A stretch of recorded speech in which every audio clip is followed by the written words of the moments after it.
Sociedad 3.0 Multimedios presenta.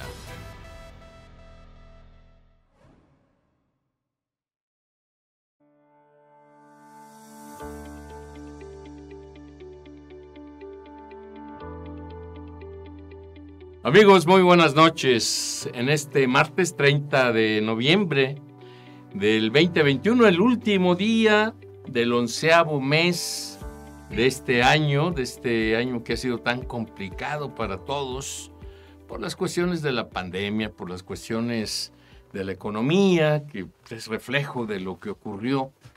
Y pues estamos en una emisión más de Frente a Frente, un programa de Sociedad 3.0 Multimedios que es para ustedes. Y estamos precisamente en el ciclo de entrevistas para los grandes periodistas de Veracruz. Y hoy tenemos el enorme gusto de recibir a uno de los referentes del periodismo en Veracruz. Un hombre que a lo largo de su trayectoria, tanto dentro del gobierno fuera, ha marcado pauta y es un formador de opinión de la sociedad veracruzana. Nos da muchísimo gusto recibir en esta emisión número 50 de Frente a Frente a don Arturo Reyes Isidoro. Don Arturo, gracias por aceptar la invitación. Con gusto estoy aquí con ustedes. Muy amable, don Arturo. Fíjese que estamos en un ciclo, le llamamos nosotros, de entrevistas a gente de los medios de comunicación, a los verdaderos profesionales del periodismo. Debo admitir con mucho gusto, don Arturo, que yo soy uno de los lectores diarios de su columna y hemos a través de ellas pues conocido muchas cosas de la vida pública de Veracruz, pero también de su trayectoria personal, porque también usted ha externado a través de sus columnas algunas circunstancias de su trayectoria personal y de sus experiencias personales desde Coatzacoalcos, desde que sale de Coatzacoalcos, su tierra natal. Y don Arturo, yo quisiera empezar por ahí. ¿Cómo se da dentro de su vida el interés por el periodismo? ¿Cómo surge ese interés en desarrollarse en un campo profesional tan, ¿cómo decir?, tan importante para la sociedad veracruzana? Porque finalmente la prensa, los medios de comunicación, los periodistas son los que forman opinión y son los que transmiten la información a la sociedad veracruzana, don Arturo. ¿Cómo llega ese interés a usted? Les quiero comentar que con el paso del tiempo, de los años, pienso que esto nace, la vocación. En mi época, en mi niñez, no había muchos medios como ahora, salvo la radio, la televisión empezaba, y lo que teníamos nada más para entretenernos era la lectura. Entonces yo tuve la fortuna de que mi padre, que era un hombre muy humilde, él era carnicero en el mercado de Coatzacoalcos, que era analfabeto funcional, es decir, había aprendido a leer nada más, pero compraba todos los medios que salían entonces. Me acuerdo de aquella revista tan importante que lamentablemente dejó después de circular, Life en español. Así es. Había un magazine de policía. Bueno, el Universal era uno de los medios que existían ya. Excelsior era muy poquitos. Después surgiría el Heraldo, una primera versión del Heraldo, y nos alimentábamos con los noticieros de radio, los incipientes noticieros de televisión. Allá en el sur yo leía mucho La Opinión de Minatitlán, que fue uno de los precursores del periodismo. Junto con El Dictamen. Y en Coatzacoalcos, un diario de Sotavento que hizo época, y algunas revistas que surgieron, y los cómics de entonces, porque eso no había caricaturas en la televisión como hoy, todo era impreso. Entonces, yo empecé a leer y yo todavía me pregunto por qué empecé a leer, pues muy chamaco, por decirlo así, 12 años, yo ya leía la revista Siempre, donde escribían las grandes plumas de México. Así es, del país. Fue Así es. una revista emblemática, además siempre independiente, crítica con el gobierno. Yo creo que yo de ahí lo mamé, me alimenté de eso, porque además no había otra cosa, y yo recuerdo que algunos vecinos decían que yo me parecía un viejito, porque yo leía esa revista. Entonces, luego, de niño, yo recuerdo, tengo algunas imágenes de cuando me llevaban al paso a la carretera, cuando llegaban los candidatos presidenciales. Ya. Entonces me tocó ver la llegada de Ruiz Cortines, por ejemplo. Y entonces todos viajaban, el candidato viajaba en un camión grande de carga, iba adelante, parado adelante saludando, y pues allí iban los invitados arriba, y siempre me llamó la atención que hubo un grupo especial que era el de los reporteros y fotógrafos de entonces, que no eran muchos, Mm, pero que veía que tenían cierto trato y que se podían mover. Desde niño yo los veía, yo no sé si de ahí les cobré también admiración, no supe si ahí me nació el deseo de ser como ellos, pero creo que fue por vocación. Y entonces un día, ya pasado el tiempo, en Acayucan, donde yo vivía, había yo entrado a una estación de radio, me habían dado ahí oportunidad de trabajar, pero me nació el deseo de escribir y escribí un artículo que le llevé a un editor, notario, abogado, ya después supe que era orador, que llegó a ser titular de comunicación social, dirigente del PRI, etcétera. Yayo Gutiérrez, de Acayucan, muy sí, conocido, que cómo tenía el no. diario del sur de Acayucan. Así es. Le llevé mi trabajo y le dije que llevaba la intención de que me lo publicara. Entonces él, como buen periodista, me sentó y ahí me hizo una entrevista sobre toda mi vida. Quiso saber quién era yo y me dijo que sí aceptaba yo ir en la noche, ir a la redacción de su periódico a ver, que a lo mejor me gustaba, y fui, y Mm. nunca volvió a salir de un medio.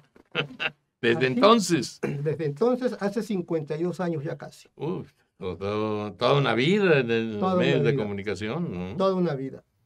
Y digo, Yayo Gutiérrez también fue un periodista extraordinario, Era muy inteligente. formador, además de muchos de los Sí, periodistas, estamos ¿no? aquí en Jalapa ahora, Así es, pasamos ahí con él. así es. Oiga, don Arturo, ¿y cómo llega usted al gobierno del Estado? ¿Cómo es que su transición inicia? Porque usted escribió y estuvo en varios medios del sur. Así es, fundé el Y, diario del Istmo de Coatzacoalcos. fíjese, y fue director también de algún medio también, ¿no? Claro, sí, y fui A ver, platícame corresponsal. sobre ese tema. ¿En dónde ha estado usted? ¿En qué medios de comunicación del sur y de acá, antes de entrar al gobierno? Bueno, yo me inicié en el diario del sur de Acayucan Mm, en 1970 y ahí emigré a Jalapa y por fortuna llegué al diario de Jalapa, que era el medio de referencia y lo sigue siendo, sí, claro. el impreso. Llegué al diario de Jalapa. De ahí el dueño fundador me invitó a ir con él a fundar el diario del Istmo de Coatzacoalcos. Y entonces yo me fui con un equipo a fundarlo. O sea que don Rubén Pabello fundó ese diario. Él era el dueño. Ah, ya, muy bien. Él era el ¿Y a dueño. usted le tocó fundarlo? Era el gobierno de Hernández Ochoa y a mí me mandó Ah, qué que me bien. fuera yo. Ujú. Era yo muy joven, fue una gran experiencia, fundar un periódico. Y de ahí me trajo a Veracruz, porque la idea era fundar otro, Del puerto. un diario de Veracruz, que yo después ya no terminé esa tarea porque me regresó aquí al diario de Jalapa. Después de ahí brinqué a un semanario con un gran periodista con el que yo había estado, Froilán Flores Cancela, al También, punto y aparte. excelente. Y en ese tiempo también fui el jefe de la corresponsalía del Universal de México, que la hubo aquí en Jalapa, la tuve yo. Había un Universal en Veracruz para el que yo también mandaba información. Y básicamente eso es mi paso por los medios impresos. He colaborado en muchas publicaciones y yo era totalmente antipriista. Pero se da la circunstancia que Yayo Gutiérrez, que también le gustaba la política, pues llega a ser diputado, anda en las actividades oficiales y un día me comenta que lo iban a nombrar dirigente estatal del PRI y me invitó a integrarme con él. Ya.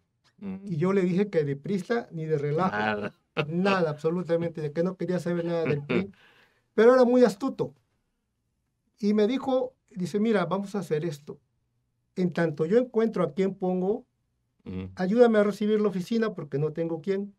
Yo la verdad es que estaba agradecido con él porque me había ayudado. Sí, claro, la inicios, oportunidad de iniciarse, ¿no? y fui con la condición de que no apareciera mi nombre. Y él lo aceptó. Y ahí igual llegué ahí y ahí me quedé. Ahí brinqué al gobierno 30 años, siempre manejando áreas de prensa, en áreas de comunicación social. Siempre manejé prensa. Nunca me desligué. Seguí ahí trabajando. Y así fue como llegué al gobierno, en el que tuve una gran experiencia que creo que eso me sirve mucho ahora en la elaboración de mis columnas, porque viví lo que se vive adentro, sé cómo se piensa adentro, sé cómo se actúa. Nada ha cambiado. Ahorita lo único que cambiaron fueron los actores, pero las prácticas, todas las decisiones son iguales o incluso peores. Oiga, esa es una afirmación muy, muy interesante. ¿Y cómo le fue? Es decir, áreas de comunicación social en el gobierno del estado de Veracruz siempre han estado, por un lado, un grupo de personas profesionales como usted, por otro lado, pues de alguna manera los políticos que llegan al área de comunicación social, que ha habido varios, ¿no? Sí. Y que evidentemente responden a otros intereses, no a la de la información. ¿Cómo se vive dentro del área de comunicación social, don Arturo? ¿Cómo están las cosas? ¿Hay presiones? ¿Hay chantajes? ¿Hay sobornos? ¿Qué pasa dentro de un área de comunicación? Porque ese es un tema muy interesante, don Arturo. Es un mundo, es algo muy interesante en el que yo quiero ser muy cuidadoso. Es decir, se presta para todo como en cualquier otra actividad oficial, para actuar correctamente, para prestarse algunas cosas que deben apretarse, por ¿no? intereses, exactamente. Yo la verdad, en general, tuve una gran experiencia con mis compañeros porque nunca me sentí funcionario. Siempre... Esa es una ventaja. A ver, yo sabía que venía del polvo y que el polvo iba a volver. Así es. Que ese es un gran error de los que llegan, muchos de los que llegan. Los políticos no saben nada de comunicación social, en su mayoría. Entonces actúan de forma, piensan como políticos. Y muchos compañeros de medios llegan o sin preparación o sin la experiencia, como en mi caso que yo tuve adentro. Sí. Pero además yo surgí de los de abajo, de los que andaban reporteando como todos. Entonces yo sabía cuáles eran sus inquietudes, sus necesidades, sus intereses, y eso me hizo que tuviera yo empatía y tuviera un gran trato con todos. Para mí siguieron siendo mis grandes compañeros aquí y en todo Veracruz, porque tuve la fortuna de recorrer muchísimas veces el estado, y siempre mi trato con ellos fue respetuoso, cordial, de apertura, de diálogo, y por fortuna jamás, nunca, y creo que nadie me puede acusar de eso, actué con deseos de venganza, de molestia, porque criticaran, no. Porque yo sabía, yo había sido también, y había estado del otro lado, y había sido crítico. Y sabía que había que respetarlos. Claro. Que había que dialogar en todo caso. Y una crítica objetiva. Yo lo que hacía era cuando algún compañero hacía una crítica o sentía que estaba mal, lo acercaba con el funcionario, con el propio gobernador, le digo, mira, platica.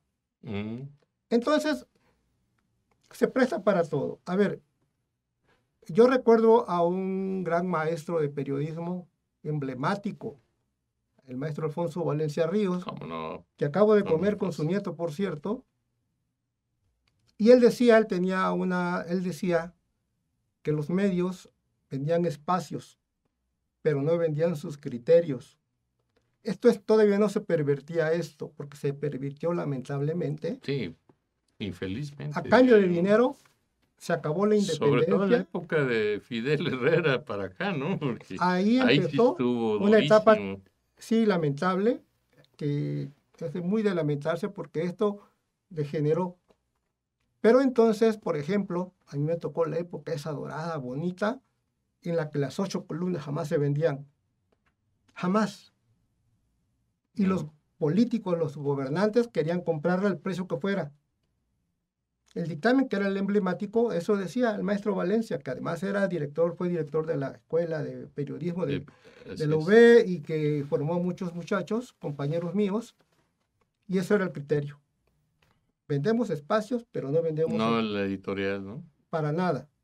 Y entonces íbamos bien, bastante bien, se respetaba mucho, Ujú. hasta que exactamente vino una época, porque yo trabajé con Fidel, lo respeto aunque tengo diferencias con él, pero él soñaba con que iba a ser presidente de México. Sí, Y en ese afán de ser presidente de México, y cuando no había tanto control como ahora, o crítica, o órganos de Contraloría, dispuso de los recursos como quiso. así es. Y entonces, en ese afán de querer ser muy popular, muy conocido, empezar a repartir dinero, Y salieron varios dueños de medios de comunicación millonarios. y acabó. Sí, pero bueno, con el tiempo muchos ya han ido perdiendo.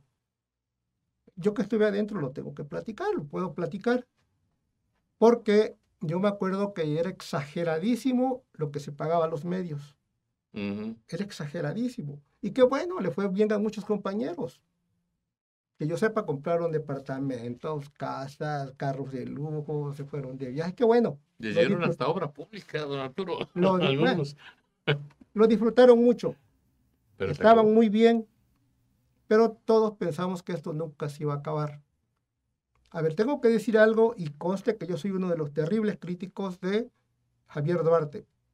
Pero cuando él llega, él se da cuenta de lo que había hecho Fidel con el presupuesto con respecto a los medios. Pero no solo eso, Fidel en ese deseo de que al salir de gobernador pretendía ser candidato a la presidencia, en el caso de los medios de la Ciudad de México, les aumentó todavía lo que ya les daba. Uf. Y Duarte se dio cuenta que no iba a poder cumplir y lo cortó. También eso le valió que le llovieran críticas. Sí, le dieron durísimo. Entonces, aquello que era una relación comercial muy decente, muy buena, porque los medios también tienen que tener ganancias, claro. Pues sí. Pues No es sí, vergonzoso No, que no. a un medio se le pague publicidad. por supuesto.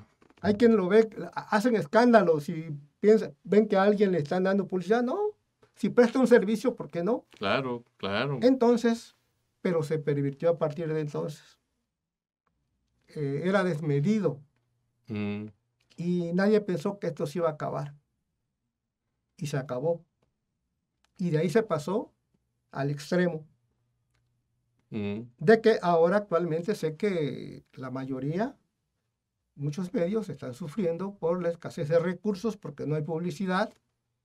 Y a mí me da pena también, tengo que decirlo, que me encuentro todavía compañeros conocidos que me paran en la calle y me piden 70 pesos o 50, ¿no? Para comer en el día o porque quieren el camión o porque necesitan juntar para el gas. O sea, así fue esta situación. Terrible, de extremo a extremo. Así es. Y entonces, pero sin embargo, yo pienso que no es hora de estarnos quejando ni de lamentando, sino de prepararnos porque entonces esto nos motiva a que seamos mejores para poder competir y salir adelante. Porque también tengo que decirlo con mucho respeto, porque respeto a todos, pero surgieron medios por donde quiera, Así es. sin ninguna Como calidad. hongos. Sí, porque Así ya es. era un negocio. Así es. Ya no era el afán de prestar un servicio profesional, Claro. sino de obtener recursos. Y entonces esto se pervirtió terriblemente. Y muchos de ellos cerraron, ¿no? Después de esa etapa Ya de hoy, bonanza. ya hoy quedan ya muy pocos con respecto a los que había. Ya. Ya quedan muy pocos porque ya lógicamente ya no hubo recursos. Son muy pocos los que sobreviven hoy. Entonces vino se vino una crisis que nos envolvió. Yo, por ejemplo, lo quiero decir aquí porque creo que algunos jóvenes me van a escuchar. En otra universidad un día me invitaron y les decía yo que cuando nosotros éramos reporteros, yo fui reportero muchísimos años. Competí con grandes figuras como Raúl Painberg, que ahora triunfa en Estados Unidos, Así es. como Miguel Molina, que está en Ámsterdam, que estuvo en la Ámsterdam, BBC sí. de Londres. Excelente, además, don Miguel. Compañeros así como mi compañero Luis Velázquez, un gran maestro, De columnista también. Puerto, ¿no? Sí. Entonces nosotros salíamos a reportear y a pelearnos la exclusiva. Pero no solo en Jalapa, salíamos a la sierra, a donde hubiera conflictos. A veces en algunas ciudades nos encontrábamos en la noche cenando o desayunando. No, pues yo voy para acá, yo voy para acá. Íbamos en busca de la noticia. Lo que ya no se hace. Hoy me da muchísima tristeza y le quiero decir a los jóvenes que lo piensen bien, que lo reflexionen. No soy nadie para dar consejos, pero sí quiero hacerles una reflexión.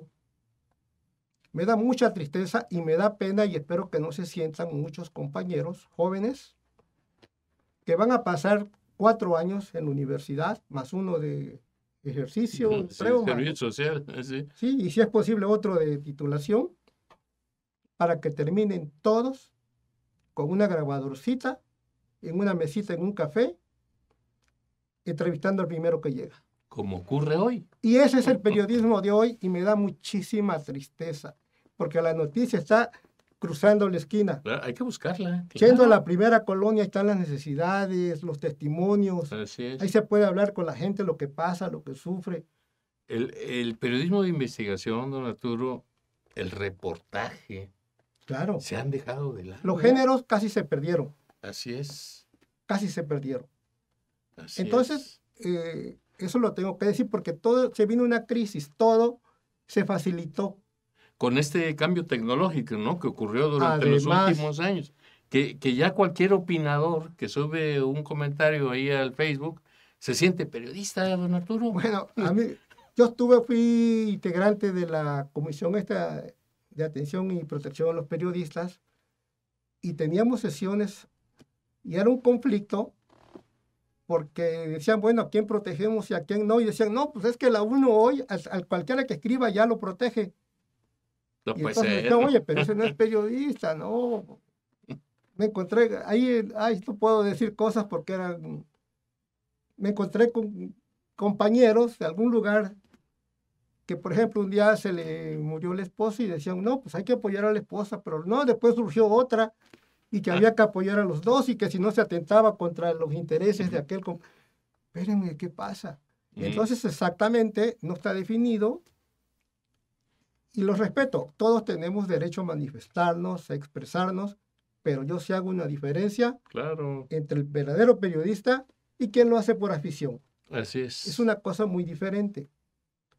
Y yo quisiera aprovechar estas cámaras, ustedes que me dan este espacio, para decirles también a todos los jóvenes que por favor lean.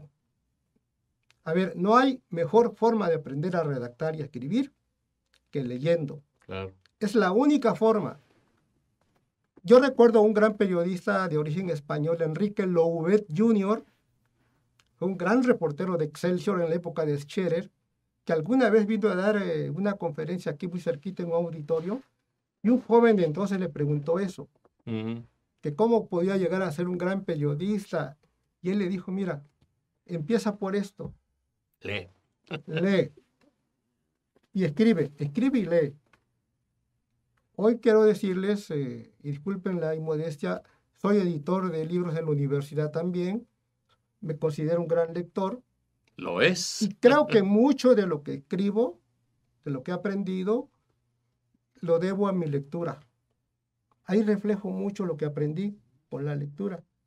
Entonces, yo he criticado en mis columnas que algunos jóvenes de hoy llegan como titulares de prensa de diversas dependencias y no saben redactar, Es una pena, ¿verdad? no saben usar el Sí. idioma. A mí me da mucha pena cuando los veo.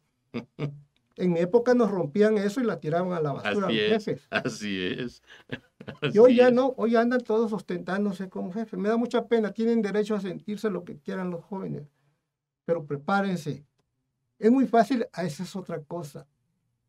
A nosotros nos costaba mucho porque teníamos que competir entre nosotros, con calidad, con un trabajo. Hoy cualquiera es fácil que destaque porque exactamente la mayoría está uniformada. Así es. Entonces, el que sí se prepare, el que sí lea, el que sí investigue, el que sí se vaya a las colonias o al mercado. Aquí en el mercado hay muchísimos reportajes que hacer. Sin duda. Nadie va. Yo me meto seguido, ¿eh? No es noticia, según ellos. Ahí están los reportajes. Ahorita porque se vino la crisis, pero yo antes veía ahí a los norteamericanos que venían a estudiar a Jalapa y estaban ahí metidos, no en las plazas comerciales. Y entonces era un fenómeno que había que investigar por qué ahí. Claro. En fin, así es una de las cosas. Oiga, don Arturo, fíjese que ahorita lo que está usted comentando de toda esta gama de circunstancias que han ocurrido durante los últimos años.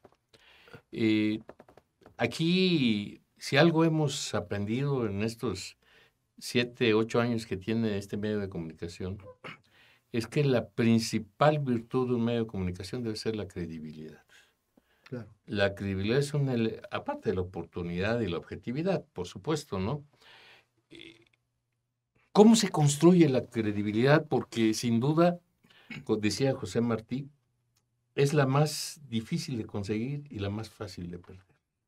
Con alguna nota que saquen que no tenga sustento, porque se ha acostumbrado a partir de esta perversión de la comunicación, digámoslo así, porque eso no es periodismo, el atacar a los actores de la vida pública, a veces sin sustento, porque hay línea de algún funcionario que quiere lesionar y lo que sea, pero se ha visto casos muy lamentables en el estado de Veracruz y en el país, por supuesto, ¿no? Pero este periodismo que se sustenta en la credibilidad, en conceptos de sociedad 3.0, por eso procuramos mucho nosotros aquí cuidar mucho la información que subimos al portal. Se ha visto, esta credibilidad se ha visto muy mermada durante los últimos años. ¿Cómo mantener la credibilidad? Y se lo digo por lo que acaba de pasar a nivel nacional. Ayer el presidente de la República recriminó duramente, adjetivó duramente a un medio de comunicación como Proceso y como Carmen Aristegui, que se ha distinguido durante muchos años por ejercer un periodismo independiente que se sustenta justamente en la credibilidad, don Arturo. ¿Cómo ve el tema ahí? Bueno, yo creo que la base es el profesionalismo, que abarca muchas cosas. Y exactamente es eso. Yo recuerdo que muy joven, antes era muy común, ahora ya eso se perdió también, reporteábamos junto con los compañeros de los medios de la Ciudad de México. Yeah. Venían en giras, íbamos juntos, todos. Y como me acuerdo que los de Televisa tenían un estándar ético muy exigente y ellos nos platicaban que cuando hablaban de un hecho, por ejemplo, de un hecho de sangre, de violencia, no decían que alguien estuviera muerto, sino, dice, incluso si es posible lo entrevistamos ahí donde esté tirado el cadáver, ¿no? Querían saber que sí estaba muerto. O sea, era una gran exigencia. Y creo que ahí está. Hay que, exactamente eso, verificar que la información que tenemos es cierta. Tiene eso. Creo que eso va dando mucha credibilidad. Investigar. Es fácil. Bueno, yo quiero decirles que sí, tengo errores, ¿cómo no? Yo a mis lectores les digo que cuando me vean que estoy mal, que me corrijan, que me critiquen, incluso que me lo digan. Si yo hago crítica, ¿por qué no me la van a hacer a mí? Pero hay que cuidar mucho, trato hasta donde puedo de cuidar la información. Es decir, cuando yo publico algo es porque ya hablé, ya tengo sustento. Hablé con actores, con fuentes, ya tengo la información. Y corroboran la información. No puedo, porque eso es sagrado, revelar mis fuentes. Pero sí ya las verifiqué. Yeah. Y entonces, Eso es lo que se tiene que hacer hoy. Esa es otra preocupación que creo que es universal. Con lo primero que sueltan en las redes, nos vamos Así y lo es. damos por hecho. Y repetimos, lamentablemente, a veces muchas mentiras y a veces incluso lesionamos a las personas a quienes presuntamente son actores de algo Algo turbio, ilícito. ¿no? Exactamente. Entonces, creo que no. Quiero aprovechar, les voy a platicar una lección que recibí hace algunos años cuando Ricardo Agüed terminó su primer periodo como alcalde. Recuerdo que publiqué a ver, yo nunca lo traté, lo conocí en la campaña, que andaba en campaña, visitó mi colonia, y iba yo como reportero, como columnista, y lo veía de lejos, cómo andaba aquí y allá, y además me tocó coincidir también que yo estaba en gobierno del estado y íbamos en giras de trabajo. Pero mi relación nunca la hubo personal ni nada. Incluso como medio independiente, jamás, y él algunas veces lo expresó, le fui a pedir nada. Y un día, cuando ya estaba, como ahorita, ya en el último mes de su gobierno, le dediqué una columna Ujú. que me acuerdo que decía Garbanzo de Libra, porque narré que él se había portado, que nunca lo había visto cometiendo un acto de arbitrariedad, que nunca había parado sus camionetas parando el tráfico, obstruyendo, que recibía a todos, que era respetuoso. Bueno, narré los positivos porque además yo los había visto. No lo Ahí se lo conocía, contó, ¿no? nadie me lo contó y no lo conocía. Entonces un domingo, estando yo a la hora de la comida, me sonó el teléfono, era el entonces síndico, Macías Toño. Parra. Ah, Me dijo, oiga, señor, Miguel. Ujú. me dijo, sí, me dijo, ¿podría usted tomar una llamada de un amigo que quiere hablar con usted? Era domingo a las 3 de la tarde y le digo, pues sí, a ver de qué se trata. Dijo, es el señor presidente municipal que quiere hablar con usted. Y entonces, para mi sorpresa, me saludó muy cordial, muy amable, agradeciéndome la columna y me dijo, a ver, quiero decirle una cosa. Estoy en mi rancho, me está escuchando mi familia, mis invitados, los integrantes del ayuntamiento, porque estoy a micrófono abierto.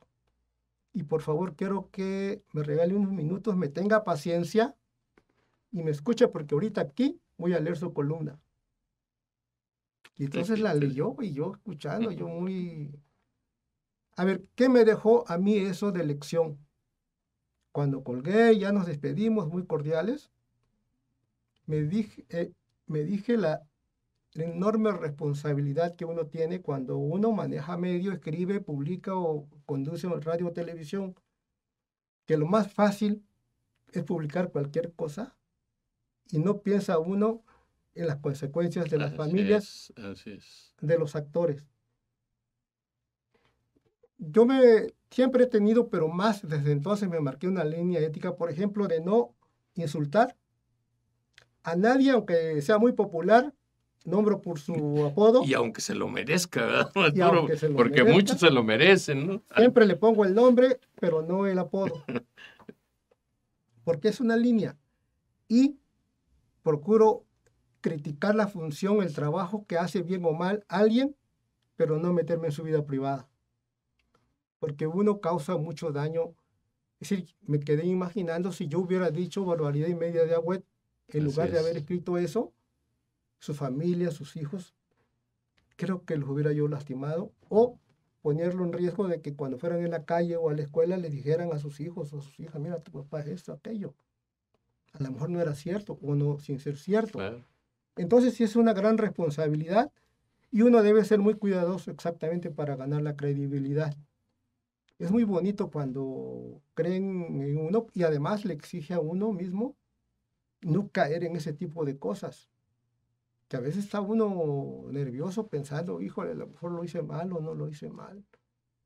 Yo a veces tengo a mis hijos que saben de eso también y les digo, a ver, díganme, estoy bien, estoy mal, estoy exagerando, no creen que... Mm. Y ellos son unos críticos míos y eso me Qué ayuda bueno, mucho, qué bueno. me ayuda muchísimo. Oiga, don Arturo, durante los últimos tiempos, digamos que ¿ha acentuado usted algunas observaciones, porque yo no les llamo críticas, son observaciones, sobre la vida pública en Veracruz? Concretamente en la administración actual, que encabeza el ingeniero Cuitlavo García Jiménez, Ajá.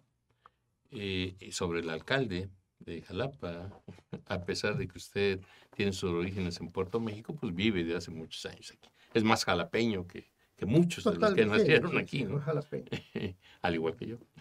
En esta circunstancia, ¿cómo ve usted este relevo? Y una vez que nos converse usted esta anécdota con Ricardo Agüet, ¿cómo ve usted este cambio de poderes? Es decir, el que Ricardo llegue por segunda ocasión a la administración municipal después de estos 4 años, 3 años, 4 años, no, son 4, ¿verdad? De esta Sí, de 4 administración, años. que está muy cuestionada por la sociedad.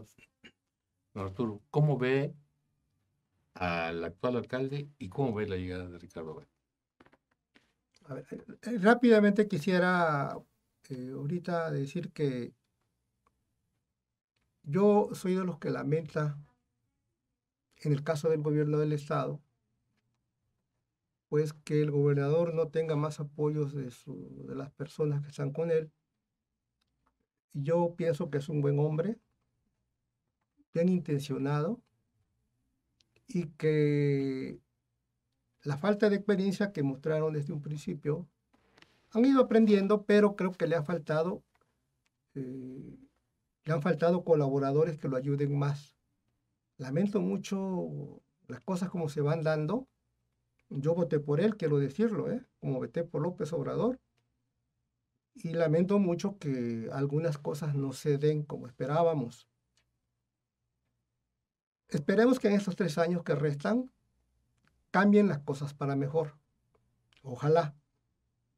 Y en el caso del gobierno municipal, lamento muchísimo también la actuación de Hipólito Rodríguez Herrero, pues un universitario, un historiador, un investigador.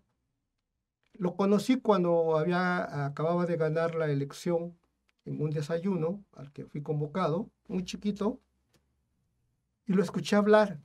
Y él presumió de ser un gran urbanista. Le daban opiniones y él no. Él decía que ya él era un gran urbanista y que tenía experiencia en el mundo y que iba a hacer y deshacer. Y bueno, la verdad es que yo me quedé con esa buena impresión que pronto se borró. Se diluyó, lamentablemente. No sé qué pasó. Tengo amigos que han estado en el ayuntamiento o que todavía están, y algunos también han terminado por lamentar la actuación de él. No sé qué le pasó. Porque, es decir, ahora que va a llegar Ricardo Agüet y que ya lo ha anunciado en varias reuniones que ha tenido con diferentes agrupaciones, que anuncia lo que va a hacer o que ya tiene programado, cómo va a iniciar. Yo digo, ¿por qué él sí y el otro no? ¿Qué pasó? ¿Dónde quedó el dinero? Así es. La ciudad está Hecho un deshecha. desastre. Está deshecha la ciudad. Terriblemente, y a mí me da mucha tristeza. Y yo no quiero caer en una actitud chauvinista de que por qué él vino de la Ciudad de México y no quiere Jalapa.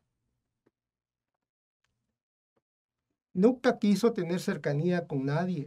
Le ganó la soberbia, don Arturo, y la falta de sensibilidad social. Algunas clientes que pasaron ahí por el ayuntamiento me dijeron que es que él nunca pudo cambiar ni a deshacerse de la idea de que él ya no estaba en el cubículo de investigador encerradito. ¿Por qué se la pasó? Así es, encerradito, ¿no? Y sin comunicación con la sociedad, ¿no? El pueblo Ninguno. jalapeño. Voy a platicar sin dar nombres, pero un día alguien me pidió que lo ayudara. Y sí, porque yo fui muy crítico con él hasta que dije ya no. Y creo que alguna gente pensaba que lo hacía yo con dolo.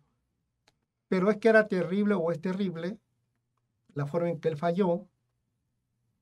Y les propuse que él mejorara su imagen. Mira, que empiecen por mejorar su imagen. Digo, porque los reporteros que están todos los días ahí en el café, lo ven cómo pasa al ayuntamiento y no es capaz de darle los buenos días a ninguno. ¿Qué le costaría a él acercarse a todos los reporteros, Claro. fotógrafos y camarógrafos, saludarlos, darles la mano, invitarles un café, Sí, hombre. platicar con ellos, empezarse a abrir? Nunca lo hizo. Me dijo, no, le vamos a decir.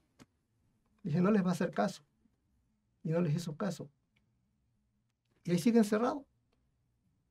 Y ahora viene un nuevo alcalde que yo siento que va a hacer las cosas bastante bien, hasta donde pueda. Porque creo que, a ver, con Ricardo Agüete estamos viéndolo como el que va a solucionar todo. Y eso es imposible. No, Si nos vamos con esa idea, nos vamos a desencantar de él. Jalapa es una ciudad muy compleja, con muchas Pero además ahora hay el circunstancias problema de la falta de de recursos. recursos y que evidentemente entra en juego, don Arturo, perdón que lo interrumpa, el proceso de sucesión del 2024, donde muchos medios de comunicación apuntan que Ricardo puede ser un buen prospecto para la próxima elección del gobierno del Estado. Y lo apuntan en base a las características de Ricardo: sencillez, resultados, sensibilidad social, esa apertura que le faltó a Hipólito Rodríguez Herrero, que tiene de sobra Ricardo, y que evidentemente, como ya el gobierno del Estado apunta a que su apoyo está hacia la hoy secretaria de Energía, pues lo van a tratar de acotar. Es lo que dicen muchos analistas, don Arturo. Acotar es decir que no crezca pues la imagen pública de Ricardo para dejarle la cancha a Rocío Nale. Y en este contexto es lo que usted señala. Ricardo conoce la ciudad, por supuesto.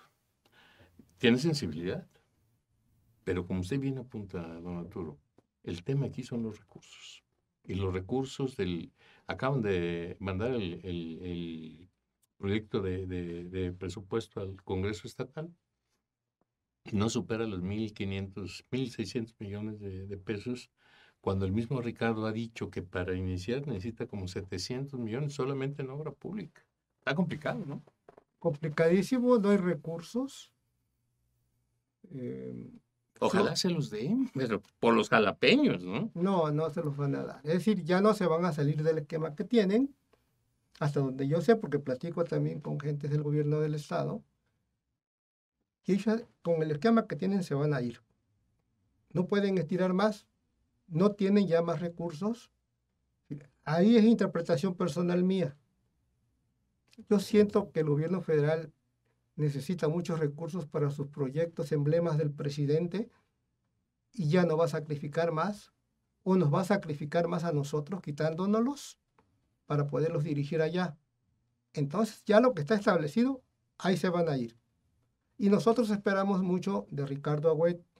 Yo pienso que será bastante si limpia la ciudad, si bachea, si mejora el alumbrado público, el servicio de la limpia pública.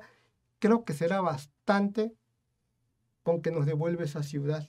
Y abata la corrupción al interior del ayuntamiento, que La ciudad en Sena base. está terrible, ¿no? Y algo que yo temo, esa también es opinión personal mío, es que no despierte celos en el gobierno del Estado. Esto es, Que maneje con bajo perfil, ¿no? no, pero él tiene que hacer lo que tiene que hacer con nosotros y nosotros vamos a responderle si él nos responde. Esto es, que allá se sientan porque todo el mundo va a ver a Ricardo Agüet, o que si es más mencionado en la prensa, o que si se le celebra que arregle esto o aquello. Entonces, Los celos. como van a los subir. hemos visto, que tienen celos de todos, que le vayan a agarrar celo y ahí sí lo quieran bloquear. Será terrible eso, no puede suceder. Tienen que anteponer ellos la visión de que esto finalmente repercute en la imagen del presidente en Morena Claro, claro. y no actuar con mezquindad. Que nos recupere la ciudad. Yo he viajado a Córdoba, Orizaba y veo otras ciudades y me da mucha tristeza ver Jalapa ahora como está. Sí. Y veo aquellas ciudades. Sobre todo Orizaba, ¿no? Orizaba.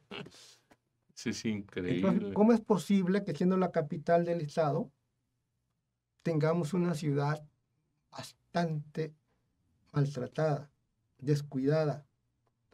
Y lamento mucho que el alcalde a estas alturas. Acaba de acusar a Fidel Herrera, Sí, que salió hace 11 años. sí, de la administración. Quiere justificarse con eso, no es posible. Vi que dijo algo de agua potable, que la Sí, que corrupción. el secretario, digo, el sindicato, ¿no? Bueno, a ver, tuvo 4 años, ¿por qué no lo denunció penalmente? ¿Por Así qué no es. actuó? Es vergonzoso que hoy está haciendo eso, tratando de justificarse. Exactamente, exactamente. Tuviste 4 años, alcalde, ¿y por qué no actuaste? Ahí hubiera actuado con pruebas, ya las tienes y lo que está diciendo. No lo hizo. Es terrible esto, ¿no? Y la cuestión, ellos no se dan cuenta que finalmente uno dice es la 4T, Así es. y así son todos parejos, dice uno. Se dañan entre ellos mismos. No saben, no saben del actuar en base a la objetividad y a los intereses de la sociedad, don Arturo. Muchos, ¿eh? Algunos otros sí. Yo coincido con usted porque conozco al gobernador. Es un buen hombre, sin duda Es un alguna. buen hombre. Pero los resultados ahí lo estamos viendo en las comparecencias, don Arturo. La manera en como algunos diputados han cuestionado seriamente a varios secretarios de despacho y no responden porque no tienen argumentos para contestar. Claro. Ahí está que fue severamente cuestionada la secretaria de Turismo, ¿no? La que dice que hay playas en Poza Rica, hagamos el favor. La ignorancia y la falta de conocimiento del estado de Veracruz, lo que no ha recorrido. Ahí está el de la CIOP, que tiene 900 millones por ejercer, y ya estamos casi en diciembre y se ¿Y cómo es justifica. posible? Dices, ¿cómo es Habiendo posible? tanta necesidad, Así es un es. crimen eso. Así es. Y así todos. Y ahora ya el nuevo secretario de Educación invitando a medio mundo a su comparecencia, como si fuera un circo público, ¿no? Y Claro. es un informe de resultados al Congreso, pero el Congreso mismo, pues deja mucho que desear, ¿no? No, es decepcionante porque ellos anunciaban un cambio que no lo hemos visto, con algunas excepciones, pero no lo hemos visto. Y es triste porque Veracruz es un estado emblemático en todo el país, Claro, de los más importantes del país. pero hoy está rebasado por mucho, por otros estados. ¿Usted a qué le atribuye eso? Si el gobernador es un buen hombre y quiere actuar bien por Veracruz, ¿es su gabinete? ¿Algunos de sus funcionarios, don Arturo? Que no han, después de 3 años, la curva de aprendizaje no se les ve aún, ¿no? Hay muchas cosas. Esto yo creo que ahora sí podría yo leer de un vicio de origen. Creo que todo empieza desde, y eso un poco nos damos cuenta o porque no estamos enterados, de la terrible centralización. Miren, algo que cuando iba a empezar apenas este gobierno, pues yo tenía ahí, estaba al tanto porque tenía amigos que estaban trabajando adentro, preparando todo. Y por ejemplo, de México les enviaron un cuadernillo de lo que tenían que hacer. Y de ahí no se podían salir. Ah, caramba. Y les enviaron incluso el catálogo de sueldos que se tenían que fijar. Y de ahí no se podían salir. Y como el gobernador es muy institucional, se sujetó a eso. ¿Y cuál era lo que tenían que hacer? Desde entonces ya tenían los programas sociales ya armados, apegarse a esos programas sociales y no salirse de ahí. Y no se han salido de ahí. Pero no se puede uniformar a todo el país cuando cada estado tiene necesidades diferentes. Claro. Veracruz es muy grande, con un mosaico, con una pluralidad, tanto de gentes como de recursos, como de necesidades. Las regiones podrían ser un estado chiquito, entonces no pueden aplicar lo mismo, pero uniformaron y no se salen de su esquema. Desde ahí empieza el mal. Así es. El gobernador, que es muy buen hombre, jamás se atrevería a tomar una decisión propia. Entonces, desde ahí ya está mal todo. Y es una cadena. Y quien no se somete en los ayuntamientos, que quiere ejercer su autonomía, pues, ahí viene la represión, ¿no? Ahí está la represión. Entonces es terrible. Pero esto tiene que cambiar.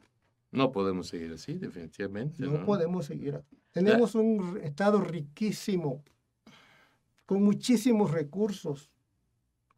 Y yo algo que yo veo y lamento mucho es que, porque además he escuchado, he platicado con muchos actores, quieren participar y quieren participar en las soluciones, pero nadie les habla, nadie los llama, nadie les abre la puerta, los ignoran. Y cuando llega otro de fuera, aunque es veracruzano, que no ha vivido aquí, y los jala, se enojan. El diputado Sergio Gutiérrez, ¿no? Ahí está.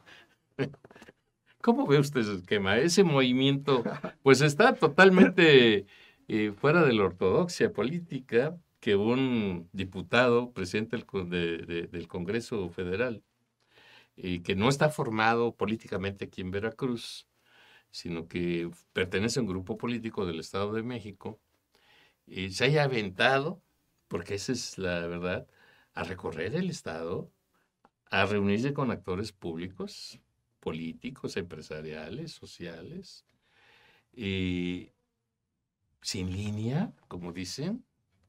No creo, ¿verdad? ¿Cómo ve? Usted que sabe de estas cosas, a ver, platíquenos cómo ve El usted sistema el político tema. en México, en esto no se da nada por casualidad. Y el hecho de que él haya venido, bueno, yo creo que algo puede decirnos más que todo, que no lo han frenado. ¿Qué nos está diciendo eso? Que viene con la venia de allá. Yo tengo versiones, pero no las he podido reconfirmar de que en realidad lo enviaron. Yeah. Lo enviaron y se dio la circunstancia de que es un hombre pues joven, que sabe bastante, que ha aprendido, que tiene mucho oficio político, que es muy vivo. A ver, y algo que tengo que decir, lo quiero decir, y espero no comprometer a nadie, pero trae equipo profesional o equipos profesionales. Sí, un periodista del sur, precisamente su jefe de prensa, ¿no? Yo conozco casi a todo su equipo de prensa, porque lo voy a decir y espero que no... Se tome... Ellos trabajaron conmigo, Uh-huh. algunos se formaron conmigo, entonces creo conocerlos y creo que ellos aprendieron muy bien cómo se hace esto. Pero luego me entero que trae aparte otro equipo de la Ciudad de México, pues gente profesional, muy profesional. Y luego me encuentro en uno que otro acto que me ha acercado, que trae operadores políticos que tienen mucha experiencia y que escucha lo que le van diciendo, lo que van diciendo, lo que le van advirtiendo, lo que van recordando, escucha. Esa es una virtud. Nada de que yo sé y a mí nadie me dice y yo voy a hacer lo que quiero. Le programan, se deja que lo ayuden. Eso es importante. ¿Cómo tiene que ver eso? Entonces, es cierto, es un fenómeno, pero ¿cuál es el éxito? Que vino a llenar el vacío. Lo que no han hecho del gobierno. Había un vacío aquí y él sí nada más vino y lo llenó y utilizó un recurso que creo que han diseñado acá, lamentablemente, que es el de los medios. Así es. A mí me sorprende cuando me entero que los compañeros de los medios de todo el estado siguen buscándolo y él los invita a México, que vaya. Y hay quienes los critican, pero bueno, es la relación que se da porque se sienten atendidos. Así es. Y lamentablemente acá no se da. Entonces, él nunca ha dicho abiertamente, él nunca lo ha dicho que quiere ser candidato. Ah, no, ya lo dijo, no ya es lo cierto. dijo Que con un ser, youtuber que fue a verlo allá al Congreso. Así es, ¿no? que quiere ser gobernador, pero bueno, todavía estamos relativamente lejos. Sin embargo, creo que va a ser un actor político que va a contar mucho en el juego y rejuego final. Yeah. ¿Y ahora qué está haciendo?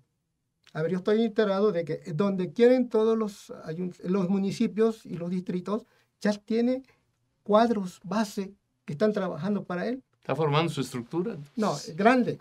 Pero además, en los uno que otro acto que me ha asomado, me encuentro ahí a la gente casi, y lo tengo que decir con mis amigos, del PRI. Ahí están, empresarios de todo tipo, actores y todo. Y yo los saludo y me saludo y parece que estoy en un acto del PRI, pero no están con él. En San Andrés Tuxtla estaba casi todo Movimiento Ciudadano con él. Y a donde se mueve, a ver, pero ahí eso yo no he querido dar más hasta, porque luego toman represalias. Así es. Pero muchos morenos no solo los militantes, sino incluso sé que de adentro están Ujú. trabajando para él. Miren Pero nada eso, más. bueno, yo no lo puedo, porque incluso he platicado con uno que otro Ujú. y lo ven con simpatía. Entonces es un fenómeno. ¿Y cuál es el fenómeno? Acercarse a la gente, saludarla, abrirse con los medios. A ver, aquí tuvo una reunión el domingo que no se publicitó, Así que no es. estaba programada. Llegó a las 3 de la tarde y se fue a las 6, en un salón ahí por Agua Santa. Ujú. ¿Y qué hizo? Escuchó a todos los que quisieron hablar de Morena. Esa es una virtud, saber escuchar. Claro, claro. Los escuchó a todos y no se fue hasta que no los escuchó hasta el último. Nadie lo hace hoy acá. Y él sí, y es lo mismo que anda haciendo por todo el estado. Entonces es un fenómeno interesante. Yo lo veo con serias posibilidades de ser un actor importante en el 24, ¿eh? Ya. Es cierto, él tiene un año, él está muy consciente de que tiene solo un año, Este año, en la presidencia del Congreso, ¿no? pero está sentando las bases. Es muy vivo. Cuando ya termine eso, ya tiene mucha estructura armada. Mm. Se le van a facilitar las cosas. Es interesante el fenómeno. Y una pregunta final, don Arturo. ¿Cómo ve usted el proceso 2024 en Veracruz? Con un gobierno que, según opinión de muchos analistas y muchos ciudadanos, no ha cumplido con las expectativas Ujú. que se formaron de esta administración estatal. Y por otro lado, con una oposición dividida como la de Acción Nacional, que hoy está viviendo una crisis muy fuerte porque se detuvo por una antigua 2017, una antigua averiguación sobre alguna malversación de fondos del candidato Tito Delfín Cano, y donde la candidata a secretaria general se lanzó duramente acusando sin pruebas, según tengo entendido, al otro candidato, que es el doctor Guzmán Avilés. Eh, Esto fractura al PAN, obviamente, Claro. que es el principal candidato opositor en este proceso. ¿Cómo ve usted en este escenario que estamos viviendo actualmente, ya a pesar de que faltan 3 años para la elección del 2024? ¿Cómo ve usted este escenario de este proceso electoral que va a marcar sin duda el rumbo de nuestro Estado? A ver, mi opinión es que lo único que pasó es que ya tenemos un nuevo PRI, De plano. totalmente. Eh, Según mi experiencia, claro, no necesariamente tengo la verdad, pero por lo que veo, por lo que sé, a ver, yo soy de los que piensan que no se les va a sacar del poder, ¿eh? Es A muy ver, difícil. ¿con qué candidato opositor? Está ¿Quién? Yolo en Rementería, pero Yolo en Rementería, después de lo que No, ocurrió hace digo un yo, par de meses, a ver, yo lo quiero bien, es mi amigo, lo saludo, lo respeto, creo que dio un traspiés, y es lamentable la división que se traen ahora, que creo que ese era uno de los efectos de la detención de Tito Delfín, enfrentarlos y lo lograron. No así supieron es. aquellos leer e interpretar que los querían enfrentar, además, y ya lo lograron. Ahí se están peleando. Difícil. Yo había platicado con Tito días antes y Tito quería unificar, esa era su idea. Pero bueno, no veo, y lo digo con respeto de todos los dirigentes que son mis amigos, de todos los partidos, pero no veo la oposición, no veo la que va a sacar. Pero además hay que tomar en cuenta varias cosas. Ellos tienen el poder económico, Claro, sin el cual esto no funciona. Tienen la fuerza policiaca, la así es. ministerial, que ya vimos cómo la están utilizando, cómo lo utilizaron los gobiernos. Lo mismo del PAN que No del es PRI, nada nuevo, ¿no? absolutamente nada nuevo. Mañana, mañana creo que es oportuno, el presidente cumple 3 años y pasado mañana inicia el cuarto de su administración. llega con una alta aprobación 68%. en Veracruz, Así es. 68.5, 69. Así es. Es muy alta la aprobación y no veo cómo se le va a poder derrotar cuando sus programas sociales ya abarcan, yo creo que 2.5 millones de beneficiarios y cuando van a doblar el apoyo Así es. el próximo año a los adultos mayores. La gente está contenta, lo dice. Por más que se le quiere decir, no, mira, están dañando el país. Ellos dicen, nunca nadie me había dado nada y están felices con sus 3,000 y próximamente 6,000 pesos. Menos. Sí, pues sí. Entonces, yo lo que veo de veras es, no veo que vayan a perder el poder. Ni a nivel federal ni estatal. No, menos. Ya aprendieron. Y lamentablemente aprendieron lo malo. Porque están usando todos los vicios que utilizó el PRI. Lo criticaban tanto y están igual, incluso a veces están peores. Entonces, yo no lo veo. Y están jalando. Uy, hay cosas que aquí no puedo decir ahora, pero sé cómo los están amenazando, para que se vayan con ellos. Entonces, lo veo muy difícil. Mi visión personal es, la contienda interna se la van a disputar los de Morena. Rocío Nale, que yo honestamente diría que no, ella no va a llegar. Sergio Gutiérrez, ya vimos el fenómeno. Alguien que es muy astuto, un verdadero zorro que va vigilando, pero que no pierde distancia, que tiene un gran control, Manuel Huerta. Sí, claro. Entonces, maneja los programas sociales. Hombre, ¿no? cercano al presidente. A ellos tres creo que son, hasta ahora, los más fuertes, sin descartar al mismo Agüet, al secretario de Finanzas, José Luis Lima Franco, que también tiene su corazoncito. Claro. Y alguien que pueda surgir. A ver, estoy viendo los procesos en otros estados. Ahorita va a haber elecciones el próximo año y en ningún lugar ha ido un candidato único. Sacan mínimo una terna, ¿no? Si no es que más. Son 6 por lo menos. ¿Por qué entonces va a haber aquí nada más una candidata que además no es de Veracruz? No la veo, ¿eh? Yo en lo personal no la veo a la señora. Y, bueno, ya no puedo decir más de ella. Pero entonces, yo realmente digo, no es que me gane el chauvinismo, pero habiendo tantos valores en Veracruz, ¿cómo es posible que nos impongan una persona que no nació acá, que no conoce el Estado, aparte, que no se identifica con nosotros? A mí, de ahí mismo, de Morena, de adentro, me han dado muy malas referencias de ella, que no quiero decir, muy malas referencias que... Entonces, yo me preferiría quedarme con un veracruzano, con cualquiera, pero para mí la disputa va a estar entre los de Morena. Ellos tienen el poder. Ya no los vamos a sacar fácilmente. Era en la pasada elección.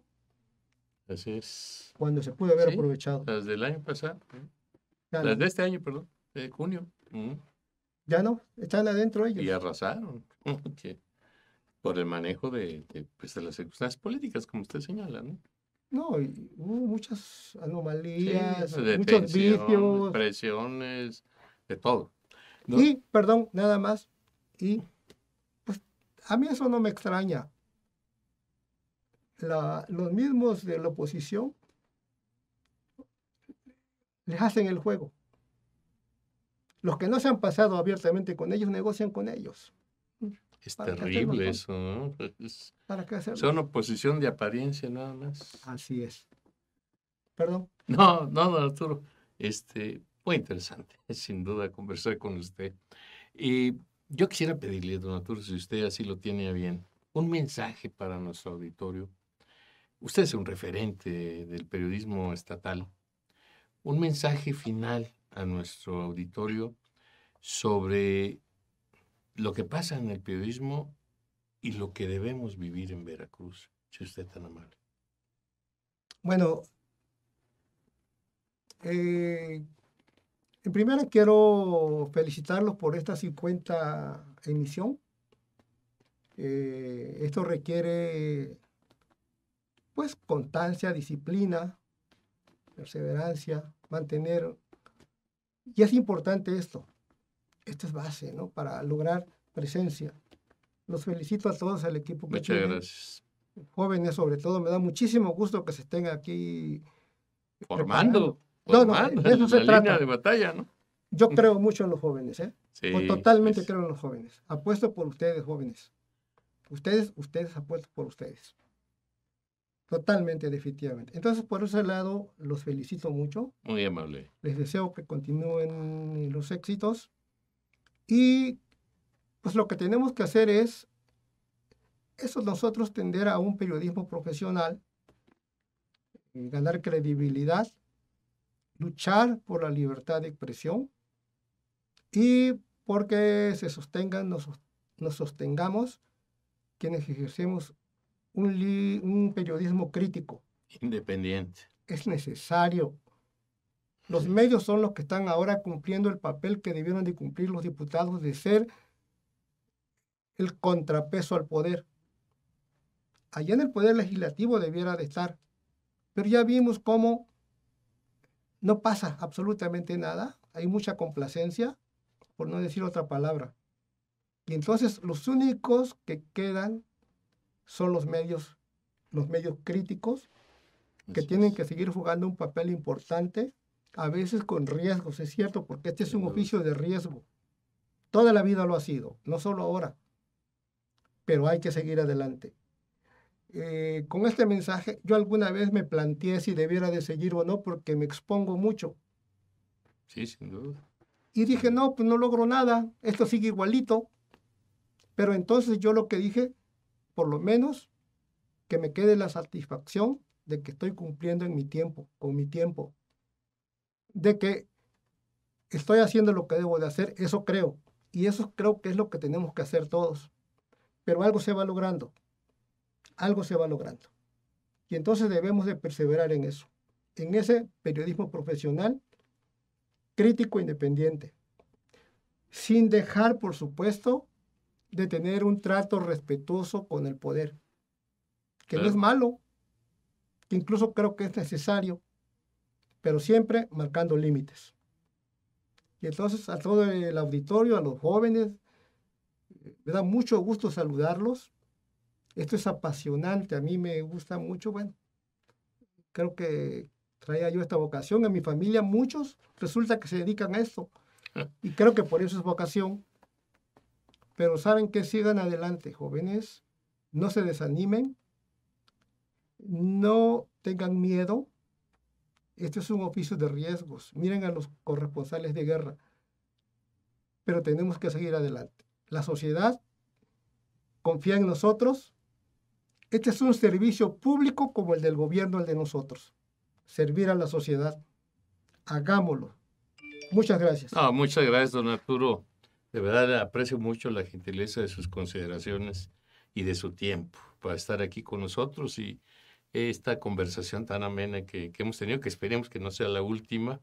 Y pues sobre todo agradecerle esas expresiones tan objetivas que usted acostumbra siempre que lo he escuchado, que lo he leído, le aprecio mucho. Es un referente de la prensa en Veracruz y es un honor tenerlo aquí en el estudio de Sociedad 3.0 Multimedios. Muchas gracias a ustedes. Muchas gracias, joven. Muchas gracias. Bien, pues esta fue la emisión número 50 de Frente a Frente. Agradecemos el favor de su atención, por supuesto, el que se conecte a través de sus dispositivos a este programa que no tiene más propósito que darle a conocer a usted lo que opinan, lo que reflexionan los actores de la vida pública.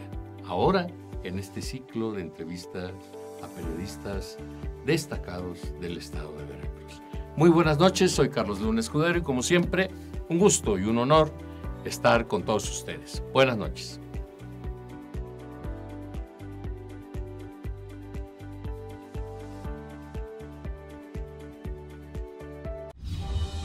Sociedad 3.0 Multimedios presentó